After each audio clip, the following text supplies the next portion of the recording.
Once upon a time, two brothers, Jacob and Wilhelm Grimm, set out to find the forgotten fairy tales of ancient Germany.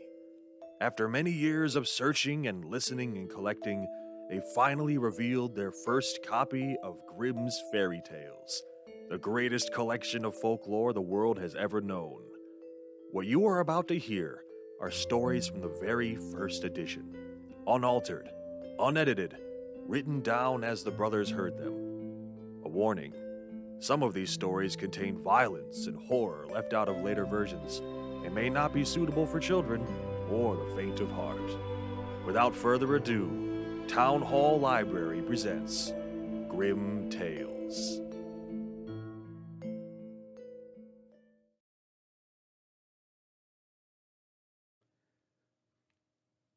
Some time ago, Little Hen went with the little rooster to the nut mountain. There they liked to enjoy themselves and eat nuts together in the sun.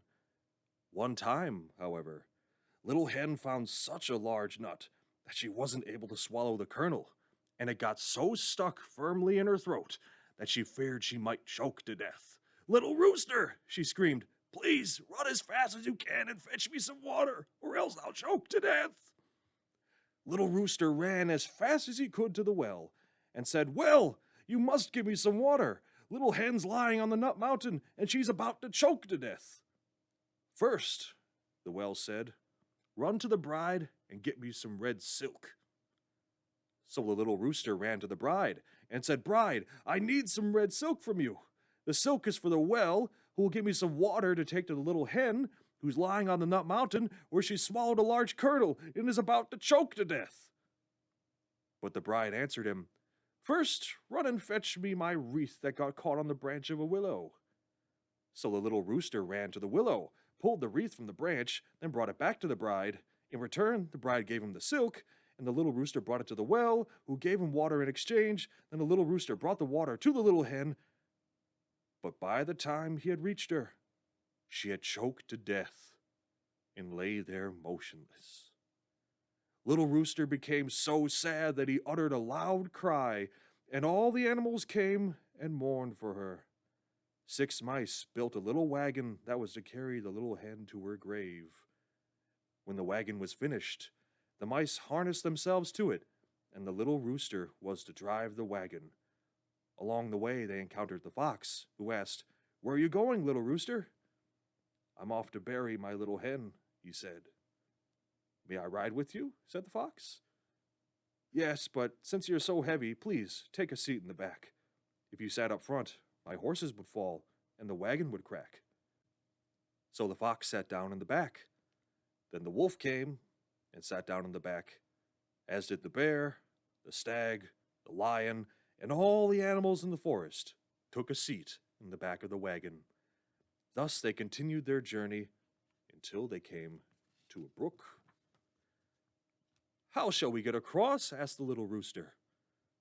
A straw was lying near the brook, and said, "I'll lay myself across the brook, then you can drive over me."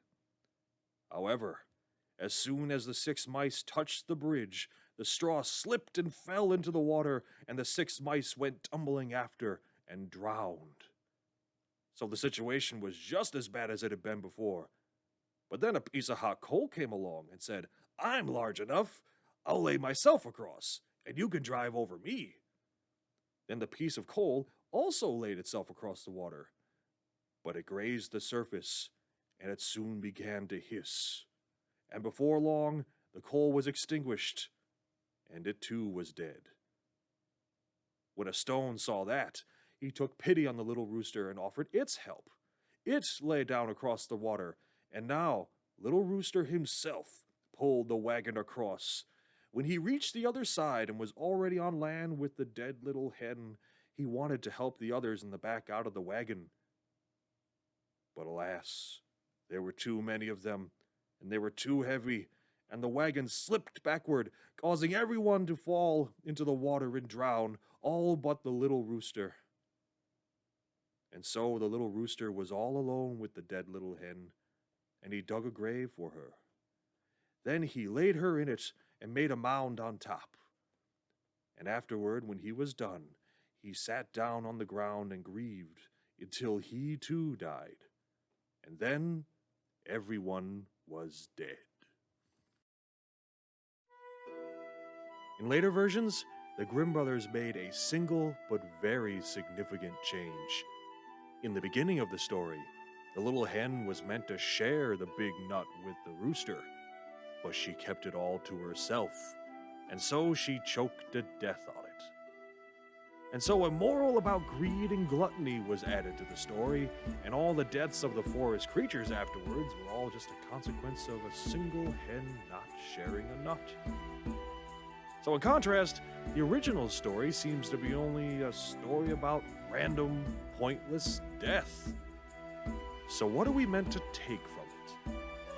Perhaps the lesson is that death has no favorites and can take anyone at any time, regardless of good or evil. Perhaps there is no lesson, and it's only meant to be a funny story about a lot of animals dying for no reason in a lot of hilarious ways. Or maybe the story is a warning to be mindful of one's limits and that one exceeds them to the peril of themselves and others. In other words, don't bite off more than you can chew.